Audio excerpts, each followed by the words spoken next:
ઈષ્ટદેવ પરાત પરબ્રહ્મ ભગવાન શ્રી હરિ તથા આપ સર્વ હરિના લાડીલા વહાલા મિત્રો, ભાઈઓ, બહેનો, માતાઓ અને આપ સર્વ મોક્ષભાગી જીવાત્માઓને મારા ભાવ અને હૃદયથી પ્રણામ. આપણે ભગવાનનો એક મહાન ગ્રંથ શ્રીમદ ભાગવત, એ ભાગવતના રહસ્ય અત્યારે આપણે સાંભળી રહ્યા છીએ. તમે બધાએ ધ્યાનથી સાંભળી રહ્યા છો, મને પણ ખૂબ આનંદ થાય છે. તો વહાલા મિત્રો, શ્રીમદ ભાગવત સંહિતા તૈયાર થઈ ત્યાં સુધીની આપણે કથા સાંભળી હતી. હવે આપણે આગળની જે કથા એને સાંભળવા માટે તત્પર છીએ. સુજી સાવધાન કરીને કહેશે કે ઋષિઓ, વ્યાસ ભગવાનને કહી નારદજી ત્યાંથી ચાલતા થયા છે. વ્યાસ નારાયણે સમાધિ લગાવી અને સમાધિમાં જે ભાષ્યું, જે અનુભવ્યું તે જ ભાગવતમાં લખવામાં આવ્યું છે. ભાગવતા પ્રોક્તમ ઇતિ ભાગવતમ. સમાધિમાં ભગવાન તરફથી જે સંદેશા મળ્યા તેને શાસ્ત્ર રૂપે એમને ગૂંથ્યા છે, એટલે તે શાસ્ત્રનું નામ ભાગવત પડ્યું. શાસ્ત્રો એ ઋષિ મુનિઓની આશીર્વાદની આર્ષવાણી છે. નામ ભાગવતજી, એવા જ એમના ગુણ, કારણ કે એને સાંભળતા પરમ આનંદ થાય એવી અદ્ભુત એક મહાન ગ્રંથ. આમ ભાગવતજી તૈયાર તો થયું, પણ આ શાસ્ત્રના વક્તા કોને કરવા? શ્રોતાઓને અમૃતનું પાન કરાવનાર યોગ્ય વક્તા કોણ થાય? આ જ્ઞાન, ભક્તિ અને વૈરાગ્ય પ્રધાન ભાગવત શાસ્ત્રનો વક્તા 16 સંપૂર્ણ વૈરાગ્યયુક્ત અને પૂરા ભક્તિથી રંગાયેલા હોવા જોઈએ. વ્યાસજીની ચિંતામાં યોગ્ય વક્તાની હવે શોધ શરૂ થઈ છે. ભગવાન ભળ્યા. વ્યાસ નારાયણને પુત્રેશના જાગી છે. સમય જતાં એમની પત્ની અરુણી દેવી એમને ગર્ભ રહ્યો છે. 12 વર્ષનો સમય વ્યતીત થયો, છતાં ગર્ભમાં રહેલા પુત્ર બહાર આવતા નથી. વ્યાસજી બોલે છે, બેટા તું બહાર આવ. તારી માતાને બહુ પીડા થાય છે. પુત્ર બોલે છે, પ્રભુ હું બહાર આવું તો આ જગતની માયા મને લાગી જાય, મને નારાયણ ભૂલાઈ જાય, માટે હું બહાર નહીં આવું. પિતાજી, આ જગતમાં કંઈ સાર નથી. જે કંઈ છે એ નારાયણના સ્વરૂપના છે.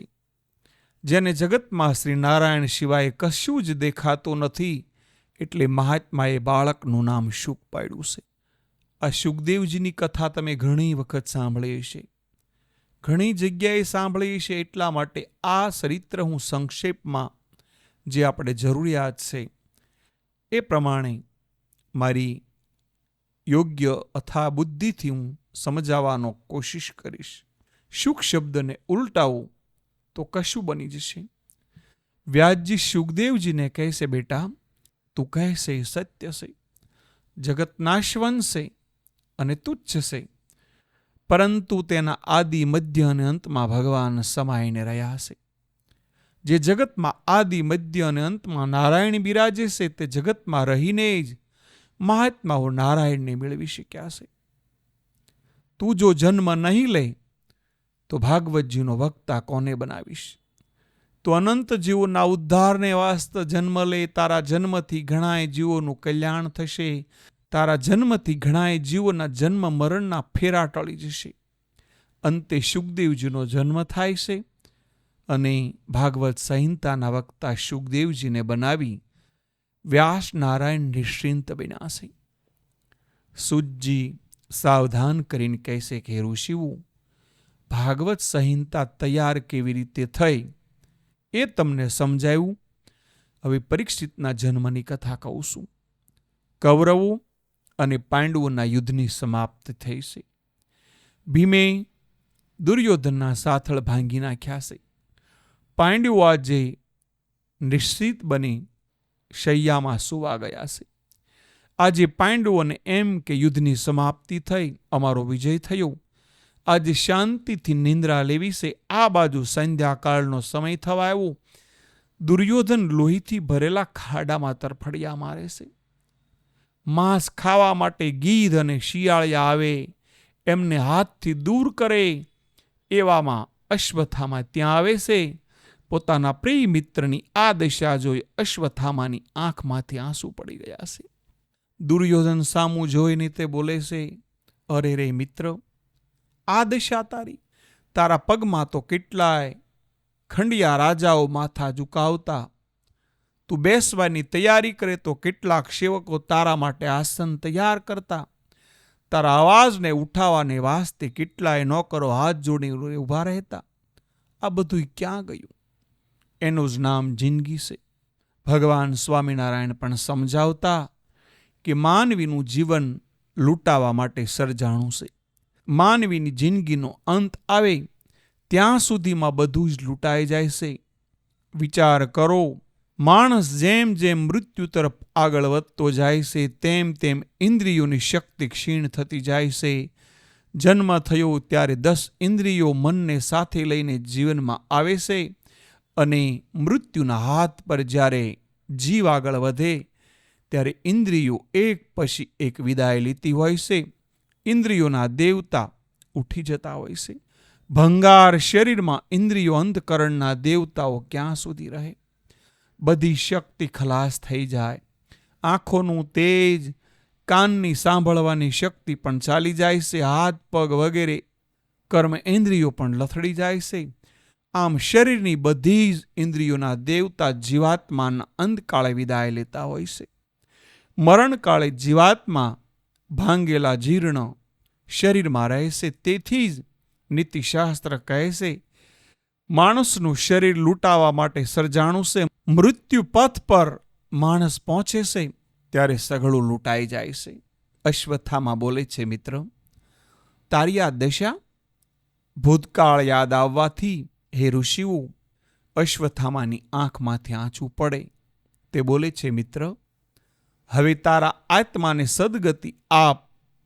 મારાથી આ તારું કરુણ દ્રશ્ય નથી જોવાતું. આ ભાંગેલા શરીરમાં ક્યાં સુધી રહીશ? દુર્યોધન બોલે છે, મિત્ર, આજે મને સમજાય છે કે જિંદગી શું ચીજ છે, જિંદગી કેટલી ગહન છે, એનું મને આજે ભાન થાય છે. જિંદગીનું ભાન વ્યક્તિને મરણ કાળે થાય છે, પણ મરણ પહેલા જો જિંદગીનું ભાન થાય તો માણસ પોતાને અવશ્ય મોતને સુધારી લેશે. દુર્યોધન બોલે છે, હે મિત્ર, મને મારો ભૂતકાળ આજે યાદ આવે છે. બહુ રડવું આવી જાય છે.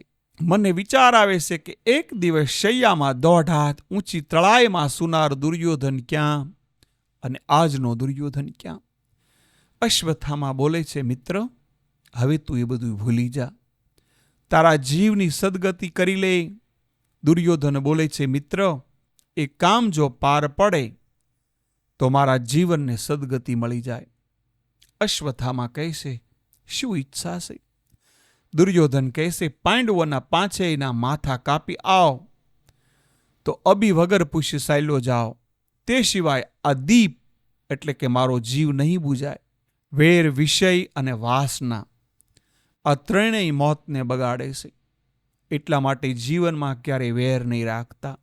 કોઈ જગ્યાએ વિષયમાં અને વાસનામાં તમારા મન નહીં રાખતા. દુર્યોધન અશ્વત્થામાને કહે છે, એ 5 માથા ન કાપી શકાય તો ભીમનું એકનું તો માથું મને જરૂર કાપીને આપજે, અને તો જ મારા આત્માને આનંદ આવશે. અશ્વત્થામા કહે છે, મિત્ર, હું કોશિશ કરું છું. તું મારી સવાર સુધી રાહ જોજે. આશ્વાસન આપી અશ્વત્થામા પાંડવોની સાવણી તરફ હવે પ્રયાણ કરે છે. મનમાં વિચાર કરે, પાંડવોની સાથે સામી સાતીએ લડી તો વિજય નહીં પામું, પણ એક કામ કરું. આજે પાંડવો વિજયમાં એમના ઉલ્લાસમાં સૂતા હશે. એ સૂતેલા હોય ત્યારે જ 5 માથા કાપવા એ બરાબર છે. કૃતવર્માને લઈને અશ્વત્થામા પાંડવોની છાવણી તરફ પ્રયાણ કરે છે. આ બાજુ જગતના માલિકદેવ ભગવાન શ્રી કૃષ્ણ પરમાત્મા સૂતેલા છે. એ જાગી ગયા છે. દ્વારકાધીશ વિચાર કરે છે, પાંડવો આજે મારા વિશ્વાસનું ઓશીકું કરીને સૂતેલા છે, મારે એમની રક્ષા કરવી જોઈએ. જેને પરમાત્મામાં શ્રદ્ધા હોય છે, એમનામાં વિશ્વાસનું ઓશીકું કરીને સૂતા હોય છે, એની આખી ચિંતા નારાયણના શિર પર હોય છે. વ્યક્તિનું જીવન પરમાત્માને સહારે સુખી છે. જીવનમાંથી પરમાત્મા જતા રહ્યા પછી કંઈ પણ બાકી રહેતું નથી. સ્ત્રીને સારા સારા ઘરેણાં પહેરાવ્યા હોય, પરંતુ નાક કોઈએ કાપી નાખ્યું હોય તો તે સ્ત્રી કેવી રીતે શોભે? તિજોરી સારી મજબૂત હોય, પણ એનો લોક તાળું એનું જડવું રહી ગયું હોય તો તિજોરીને લોક કેમ કરવી? વ્યક્તિના જીવનમાં પરમાત્મા છે, એ જ માનવ જીવનની મધુર સુવાસ છે. જેને જેનો આશરો એને એની લાજ. જીવ ભગવાનનો આશરો કરે તો એની સારી એ ચિંતા પરમાત્મા ઉઠાવતા હોય છે. આપણે આશ્રય કરીએ છીએ, પણ સ્વાર્થથી કરીએ છીએ. જ્યારે આપત્તિમાં ગૂંચવાઈએ છીએ ત્યારે કરીએ છીએ. પ્રભુ, હું તારો છું, તું દીન દયાળુ છે, આશ્રિત જન પ્રતિ પાળશે, આવી કંઈક પ્રાર્થના કરીએ છીએ. પરંતુ દુઃખમાંથી મુક્તિ થતા માણસ કહેતો હોય છે, એ તો મારી બુદ્ધિ અને મહેનતના બળે હું સુખી થયો છું. ઈશ્વર જેવું કાંઈ સહેજ નહીં. એ તો ભોળા લોકોનું આશ્વાસન છે. હું ભગવાનમાં માનતો જ નથી, પણ ભગવાન કહેતા હોય છે, બેટા તું ભલે ન માનતો હોય, પણ હું તો તને માનું છું. તારો છેલ્લો વરઘોડો નીકળે તે દિવસે તારી વાત. જેના હાથમાં જીવ પ્રાણી માત્રની દોરી હોય, એના આશ્રય માણસે કદી પણ છોડવો નહીં. પરમાત્માના આશ્રયે જીવ નિશ્ચિંત બને છે. સ્ત્રી પુરુષને પરણાવ્યા પછી સ્ત્રીની સારી જવાબદારી પુરુષને શિરે હોય છે. એમ પ્રભુનો આશ્રય કરવાથી એ જીવનું પ્રભુ અનિર્ષ ધ્યાન રાખતા હોય છે.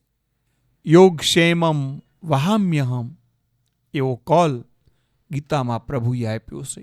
પાંડવો તો સૂતા છે, પણ ભગવાન દ્વારકાધીશને ચિંતા છે. હમણાં અશ્વત્થામા આવશે અને પાંડવોના માથા કાપી નાખશે. આમ વિચારની સાથે ભગવાન એકદમ ઊભા થયા. પિતાંબરને કસોટો વાળ્યો. માંસ રુધિરથી ભરેલી ભૂમિને ખૂંદતા ખૂંદતા પાંડવોની ઝૂંપડીમાં ભગવાન પાંસેયને જગાડે છે. પાંડવો જુએ તો સામે નારાયણ ઊભા છે. પાંચેય હાથ જોડ્યા છે. પ્રભુ, શું આજ્ઞા છે? ભગવાન કહેશે, અત્યારે ગંગાજીએ જવું છે.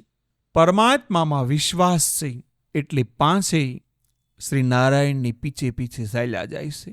કોઈએ પૂછ્યું પણ નથી કે અત્યારે ગંગાજીએ શું કરવાનું, અત્યારે ત્યાં જઈને કરવાનું શું? જેને પરમાત્મામાં શ્રદ્ધા અને વિશ્વાસ દ્રઢ હોય અને પરમાત્મા જરૂર સર્વ આપત્તિમાંથી બચાવી લેશે. અને શ્રદ્ધાથી પોષણ પામેલા પ્રેમ ઈશ્વર સાથે જીવનને સંલગ્ન કરી દેશે. પ્રેમમાં શ્રદ્ધા અને વિશ્વાસ ન હોય તો એ પ્રેમ પાગલતામાં લાવે છે. પાંડવોને નારાયણમાં શ્રદ્ધા અને વિશ્વાસ છે. પાંડવોને લઈને નારાયણ ગંગાજી તરફ ગયા.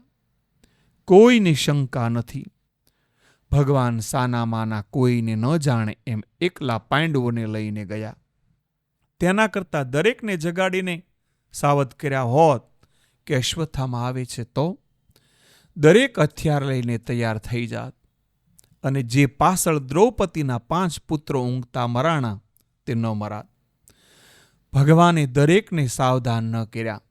તેમાં તો એવું કારણ લાગે છે, બ્રેક જરૂર રાખતા હશે. જીવ સર્વ રીતે સુખી થાય તો ભગવાનને પણ ભૂલી જાય છે. આ બાજુ અશ્વત્થામા એમની ઝૂંપડીમાં આવ્યા છે. એ ઝૂંપડીમાં નાનો એક દીવો બળે છે. અશ્વત્થામાને થોડો થોડો અંધકાર નડે છે. એક બાજુથી ઉતાવળ છે, કોઈ જાગી જશે તો શું થશે? ઉતાવળ અને ભય આ બંનેને કારણે હે ઋષિઓ, પાંડવોના 5 પુત્રો સૂતાશે. એ દ્રૌપદીના 5 બાળકો પાંડવો છે એમ માની એમના માથા એમને કાપી નાખ્યા. 5ના માથા જાલી દિવસ ઉગતાને હજુ વારસે એ સમયમાં દુર્યોધનની પાસે પહોંચી ગયો છે. અશ્વત્થામા દુર્યોધનને કહેશે, મિત્ર, આજે વિજય મેળવી લીધો છે. દુર્યોધન ખુશ થવા લાગ્યો. તે બોલે છે, મિત્ર, પહેલાં મને ભીમનું માથું આપ. મને એના પર બહુ જ દાજ છે, કારણ કે મારા 100 ભાઈઓને એમણે વધ કર્યો છે. અમને ખૂબ એમને કષ્ટ આપ્યા છે. ભગવાન સ્વામિનારાયણ સમજાવતા, કોઈને તમે મારી નાખો એમાં તમારી મર્દાનગી નથી. વહી મર્દ હૈ જિસમે મન और મદન પર વિજય પાયા હૈ. બાકી બધાએ તો મરેલાને જ મારે છે. મદન એટલે કામદેવ. કામ અને પોતાનું મન, આ બે ઉપર જે વિજય મેળવે એનું જ નામ ખરો મર્દ. બાકીના બધાએ તો મરેલા જ છે. દુર્યોધન બોલે છે, મિત્ર, પહેલાં મને ભીમનું માથું આપ. એકવાર કાંખમાં દબાવી પીછી નાખું, ત્યારે જ મને શાંતિ થશે. ત્યારે મારા આત્માને શાંતિ થાય. અશ્વત્થામાએ ભીમના દીકરાનું માથું આપ્યું. દુર્યોધનના હાથમાં તે માથું આવ્યું, પણ તેનો હાથ ઓળખી ગયો કે આ ભીમનું માથું નથી. ભીમનું માથું તો 2 હાથથી પણ ન પડે એવું વજનદાર હોય છે. મોઢા પાસે લઈ જાય. દુર્યોધન ઓળખી ગયો. ભીમના બાળકના માથાને એક બાજુ મૂકીને કહેશે, ત્યાં ખોટું કર્યું, બીજું માથું આપ. એક પછી એક 5 માથા એમણે આપ્યા છે, અને બધાએ મસ્તકો દ્રૌપદીના દીકરાના હતા. આ જોઈને દુર્યોધનની આંખમાંથી આંસુની ધારા વહેવા લાગી. તે બોલે છે, મિત્ર, મારાથી ન ઉપડી શકે એટલા તો મેં મારા પાપના ગાંસડા બાંધીને તૈયાર કર્યા હતા, અને ઉપાડીને પ્રભુને ઘેર હાજર થવાનું હતું. મને એમ થતું હતું કે 5 પાંડવોના માથા મળે તો મારા આત્માને શાંતિ મળે. પણ હે મિત્ર, આજે તો તે નિર્દોષ 5 બાળકોની હત્યા કરી મારા પાપ માટે વધારો કર્યો. અને નિર્દોષ 5 બાળકોને માએ કશું જ બગાડ્યું ન હતું. મિત્ર, એક તો હું નિરાશ, અને એમાં 5 બાળકોના માથા જોઈ અંતે સાવ નિરાશ બન્યો છું. મિત્ર, જિંદગીના છેલ્લા શ્વાસે કહેતો જાઉં છું કે ધર્મને છોડનાર માણસના હાથમાં અંતે નિરાશા, દુઃખ અને ગ્લાનિ સિવાય કશું જ રહેતું નથી. નહીં તો ગાંધારી જેવી પવિત્ર પતિવ્રતાના ધર્મને પાળનારી માતાના કુખે મારો જન્મ થયો. સતાય આજે આ સંસારમાંથી નિરાશા અને દુઃખ લઈને હું વિદાય થાઉં છું. આ રીતે બોલતા બોલતા દુર્યોધનનો પ્રાણ પંખેરું ઉડી ગયું છે. હે ઋષિઓ, આ બાજુ દ્રૌપદીને ખ્યાલ આવ્યો છે. જાગીને જોઈએ તો બાળકોની કરુણ દશા જોઈ પાંડવોની રાણીઓમાં કલ્પાન શરૂ થયો છે. પાંડવ વંશમાં કોઈ બાળક નથી. સારા એ બાળકો યુદ્ધમાં ખપી ગયા. દ્રૌપદીના 5 બાળકો અવશેષ હતા, એ પણ આજે ખપી ગયા. બાળકોની પાસે બેસી દ્રૌપદી હૈયા ફાટ રડે છે. 5 બાળકોના શબ ઉપર સફેદ સાદર ઓઢાડી છે. આ બાજુ નારાયણ થોડે દૂર જઈને કહેશે, યુધિષ્ઠિર, હવે આપણે આપણી ચાવણી, આપણી ઝૂંપડી એમાં પાછા જવાનું છે. હે ઋષિઓ, નારાયણના વચનમાં વિશ્વાસ છે એટલે કોઈ પણ એક શબ્દ પણ બોલતા નથી. દરેક પાછા ફર્યા. કોઈએ રાવ પણ ન કરી કે તમે આટલા માઇલનો પલ્લો કપાયો, અહીં સુધી લાવ્યા અને હવે પાછા જવાનું કહો છો. પરમાત્મામાં શ્રદ્ધા કેળવું. વ્યક્તિને ગાડીના ડ્રાઈવરમાં શ્રદ્ધા છે. શેઠ પાછળ બેઠા હોય, ઊંઘતા હોય, એને શ્રદ્ધા છે કે અવશ્ય આ ડ્રાઈવર ગાડીને મારા ઘરે પહોંચાડી દેશે. આકાશમાં વિમાન ઉડે, એના પાયલોટ ઉપર માણસને શ્રદ્ધા છે કે અવશ્ય મારા સ્ટેશન પર ઉતારશે. પણ ભગવાન પર અત્યારના માનવીને વિશ્વાસ નથી. સ્ટીમ્બરમાં ટંડેલની ઉપર શ્રદ્ધા છે. અરે, ડૉક્ટર પોઈઝનની ગોળી આપે તો એ પ્રેમથી ગોળી ગળી જાય. ઉપરથી બોલે, સાહેબ, બિલના પૈસા કેટલા આપું, એમાં વિશ્વાસ છે, શ્રદ્ધા છે કે સાહેબે આપ્યું છે. ભલે પોઈઝન હોય, પૈસા આપી ડૉક્ટર પાસેથી પોઈઝન લઈ માણસ હસતો હસતો પીવે, પણ ખામી અફસોસ એટલો જ છે કે જન્મ આપ્યો. એવા નારાયણમાં, સંતો અને શાસ્ત્રમાં માનવીને બિલકુલ શ્રદ્ધા નથી. જો શાસ્ત્રો, સાચા સંતમાં, ભગવાનમાં વિશ્વાસ, શ્રદ્ધા આવી જાય તો આખું એ જિંદગી એમને સુખમય છે, દુઃખો નાબૂદ થઈ જાય. પાંડવોને નારાયણમાં વિશ્વાસ છે, એમને પ્રભુમાં શ્રદ્ધા છે. નરસિંહ મહેતા એમ કહેતા, મને તો દ્વારકાધીશમાં શ્રદ્ધા છે.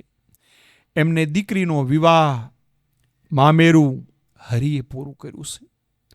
ઋષિ ભગતના અનેક બધા કાર્યો પ્રભુએ પૂરા કર્યા છે.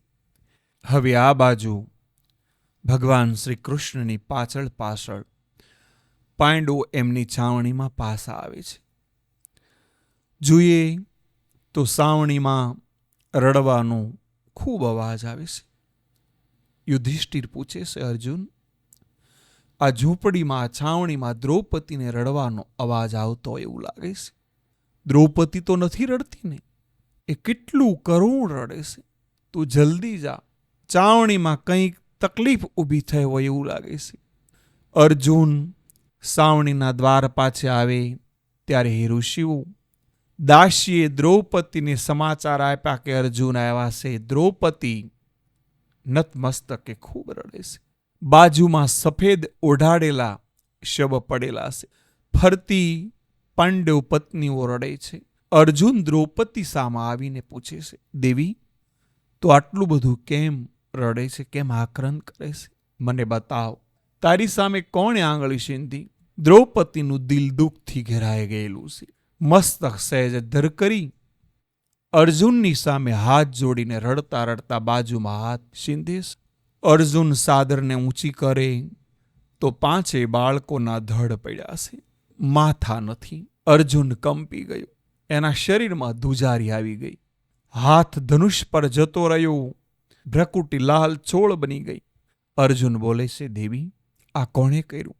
દ્રૌપદી હાથ જોડીને કહે છે, સ્વામીનાથ, મારા ફૂટેલા નસીબ, જેને કારણે આજે મૃત બાળકોના માથાને હું જોઈ શકતી નથી.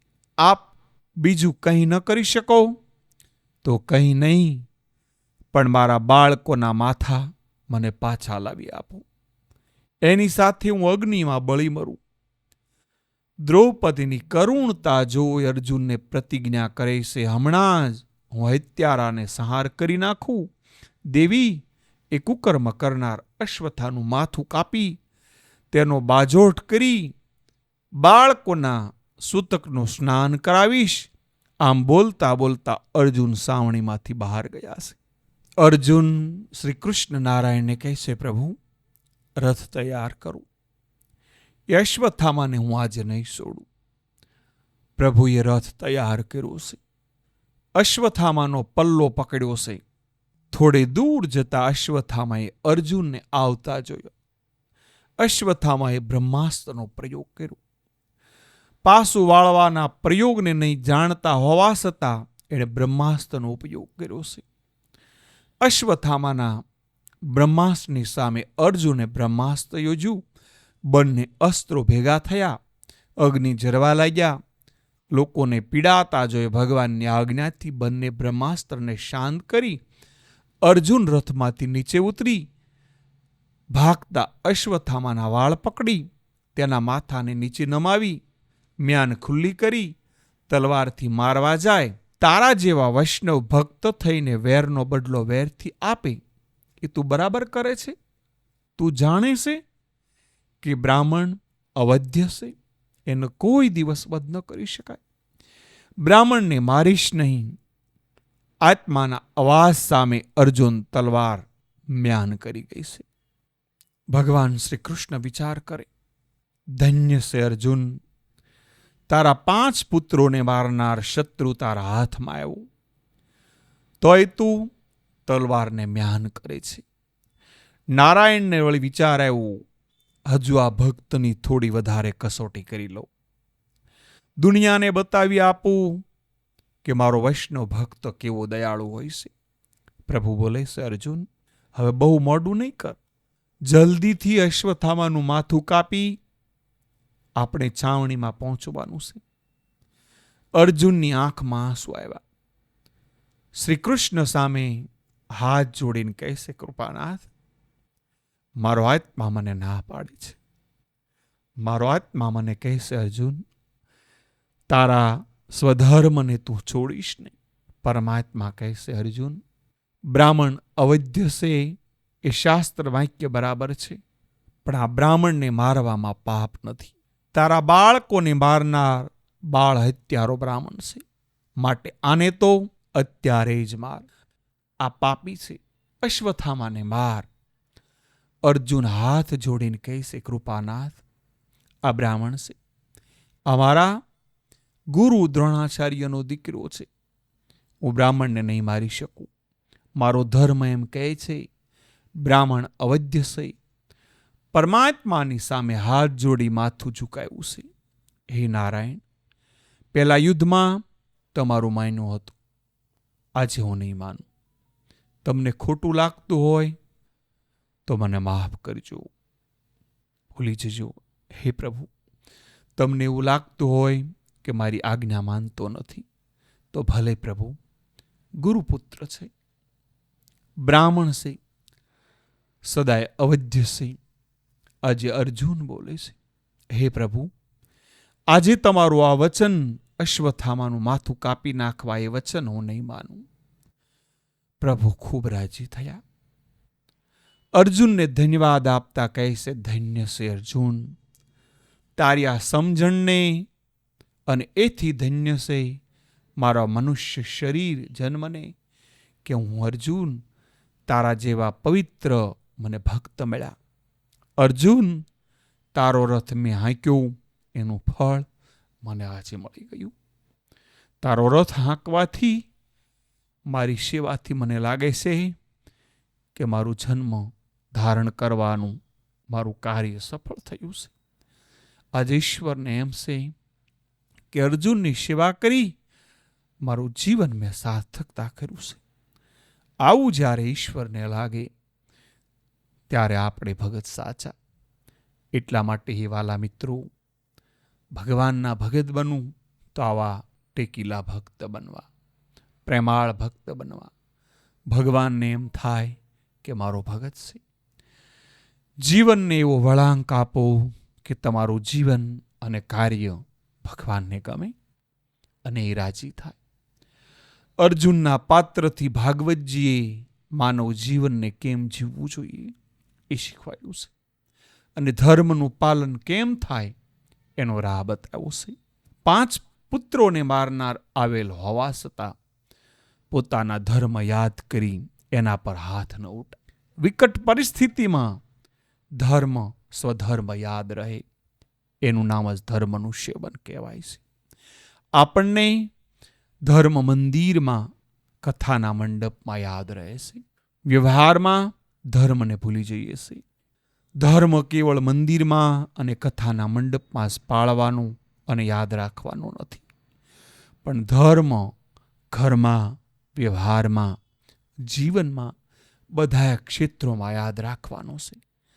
સમગ્ર જીવનને ધર્મમય, ધર્મપરાયણ, ધર્મની રંગે રંગાવાનું છે. આમ ધર્મ જો ઘર અને વ્યવહારમાં, જીવનની કસોટીમાં, કાળમાં પણ જો યાદ રહે, એને સર્વને ભોગે પાલન થાય તો પ્રભુ રાજી થાય અને આપણો માનવ જન્મ તો જ સફળ થાય છે. અર્જુનની વધારે કસોટી લેતા ભગવાન શ્રી કૃષ્ણ કહે છે, અર્જુન, શાસ્ત્રોના મત છે કે આયતાય બ્રાહ્મણને મારવામાં ક્ષત્રિયને પાપ નથી લાગતું, તો અશ્વત્થામાં આયતાય છે, માટે તેને મારવામાં તને વાંધો નથી. આ સાંભળી અર્જુનની આંખમાં આંસુ આવ્યા. કહે છે, પ્રભુ, હું તેને નહીં મારી શકું. ભગવાન કહેશે, કેમ? તને શું અડચણ છે? અર્જુન કહેશે, પ્રભુ, શાસ્ત્રોના એવો પણ મત છે કે કરેલા ઉપકારને ભૂલી જાય એનું નામ કૃતજ્ઞ કહેવાય. એવા કૃતજ્ઞનું મોઢું જોવામાં પણ પાપ લાગે પ્રભુ. આના પિતા ગુરુ દ્રોણાચાર્યના મારા પર અગણિત ઉપકારો છે, તેને હું કેવી રીતે ભૂલી શકું? જે દિવસે અમારા પિતા પાંડુરાજા અમોને રઝળતા મૂકીને સ્વર્ગ સિધાવ્યા, ત્યારે અમારી માતા કુંતા અનાથ અને આશ્રય વગરની હતી. અમારા વડીલ પિતા ધૃતરાષ્ટ્ર જ્યારે અમોને દુશ્મન માનતા, ત્યારે હસ્તિનાપુરમાં પ્રભુ તારા સિવાય અમારું કોઈ ન હતું. અમારી માતા કુંતાજી અમારી સામું જોઈને રડતી અને આંસુ સારતી. મારા 5 દીકરાઓનું જીવન આ રીતે રઝળતું જ રહેશે? એમને હું કેવી રીતે ભણાવીશ? કેવી રીતે એમને કેળવીશ? ગુરુ દ્રોણાચાર્ય, કૌરવના આચાર્ય, કૌરવો એમનું ભરણ પોષણ કરે. અમોને કૌરવો દુશ્મન ગણે, માટે ગુરુ દ્રોણ અમારા દીકરાઓને ભણાવશે નહીં. અને કદાચ જો ગુરુ દ્રોણ ભણાવે તો કૌરવ એમને અપાતું ભરણ પોષણ બંધ કરી દેશે, તો શું થાય? પ્રભુ, આ રીતે માતા કુંતા વિચારોમાં ગૂંચવાઈ જતા, સતત રડતા. તેવામાં એકવાર હિંમત કરી મને સાથે લઈને ગુરુના આશ્રમમાં આવ્યા. દૂરથી ગુરુને પગે લાગી માતા કુંતા રડવા લાગ્યા. તેમને વિચારો મૂંઝવતા હતા કે ગુરુ મારા દીકરાઓને કેમ ભણાવશે. મારા માતાને રડતા જોઈને ગુરુ કહે છે, બેટા કેમ રડે છે? કુંતાજી કહે છે, ગુરુદેવ, તમે મારા અર્જુનને ભણાવશો, પાંડુઓને ભણાવશો નહીં. ગુરુ કહે, બેટા એમ કેમ પૂછે છે? અર્જુનને જરૂર ભણાવીશ બેટા. અર્જુન તારો નહીં, પણ હવે અર્જુન મારો દીકરો છે. ગુરુના પ્રેમાળ શબ્દોએ કુંતાજીને રડાવી દીધા હતા. ગુરુએ અશ્વત્થામાની માતા ગૌતમીને બોલાવીને કહ્યું હતું, હવેથી આપણે આપણા 2 દીકરા છે એમ તું માનશે? હે પ્રભુ, કુંતાજીના ગયા પછી હું ગુરુના આશ્રમમાં રહ્યો. મને યાદ છે કે મારા સિવાય ગૌતમી અશ્વત્થામાને કદી ખાવાનું આપ્યું નથી. અશ્વત્થામાના વગર મને ખાવાનું આપ્યું છે. નિત્ય ખોળામાં બેસાડી માથે હાથ ફેરવતી. ગુરુ કહેતા, બેટા ડાયું અને સેવાભાવી થજે. હે પ્રભુ, અભ્યાસ કરતા કરતા હું બ્રહ્માસ્ત્ર વિદ્યા પર આવ્યો. બ્રહ્માસ્ત્રના 5 પ્રકાર હોય છે, મને 5 પ્રકાર પ્રેમથી એમને શીખવાશે. પણ અશ્વત્થામા પોતાના પુત્ર હોવા છતાં એને નથી શીખવાડ્યા. એક દિવસ અશ્વત્થામાએ પોતાના માતા ગૌતમી પાસે રાવ કરી, માં, મને મારા પિતાજી બ્રહ્માસ્ત્ર વિદ્યા નથી શીખવતા. હવે ગુરુ જ્યારે જમવા આવ્યા, ગૌતમીએ વાત કરી, તમો અશ્વત્થામાને બ્રહ્માસ્ત્ર વિદ્યા કેમ નથી શીખવાડતા? ગુરુ કહે છે, તેને ભણાવીશ. છતાં ગુરુએ તેને એ વિદ્યા ન શીખવી. અંતે ગૌતમી આગ્રહને વશ થઈ તેમાંથી ફેંકવાનો એક જ પ્રયોગ શીખવો, પણ વાળવાનો ન શીખવું. ફરી પુત્ર મા આગળ રાવ કરે ત્યારે ગૌતમીએ ગુરુને અતિ આગ્રહ કર્યો અને કહ્યું, બ્રહ્માસ્ત્ર વિદ્યા શીખવાડી અને આપણા પુત્રને ન શીખવાડ્યું, એનું કારણ શું? ત્યારે દ્રોણ ગુરુ કહેતા, હે દેવી, અર્જુન લાયક દીકરો છે, તે વિદ્યા શીખવાને પાત્ર છે, અને આપણો અશ્વત્થામા એ વિદ્યા શીખવાને લાયક પાત્ર નથી. તેને બ્રહ્માસ્ત્રની વિદ્યા પૂરેપૂરી આપવામાં શ્રેય નથી. અર્જુન શ્રી કૃષ્ણને કહે છે, પ્રભુ, એની ગેરહાજરીમાં વિધવા જીવન ગુજારતી અશ્વત્થામાની માની આંખમાં હું આંસુ રડાવું તો પ્રભુ, શું તું મને માફ કરીશ? મને સજ્જન સમજીને બ્રહ્માસ્ત્રની વિદ્યા મારા ગુરુદેવે પ્રેમથી શીખવાડીશ. તેનો બદલો ન આપું તો હું કેવો કહેવાઉં? તેમના પુત્રને મારીને મારી કુંતાના કુખને કલંક લગાડવા હું નથી માગતો. એ ગુરુના ઉપકારો આજે પણ મને શર્મિંદો કરી નાખે છે. અર્જુનની આ કહાની સાંભળી દ્વારકાધીશની આંખમાં આંસુ આવી ગયા. મોઢામાંથી શબ્દો સરી પડ્યા. ધન્ય ધન્ય ધન્ય અર્જુન, ધન્ય છે તારી સમજણને, તારા ધર્મના પાલનને. મારા તને હજારો હજારો ધન્યવાદ છે.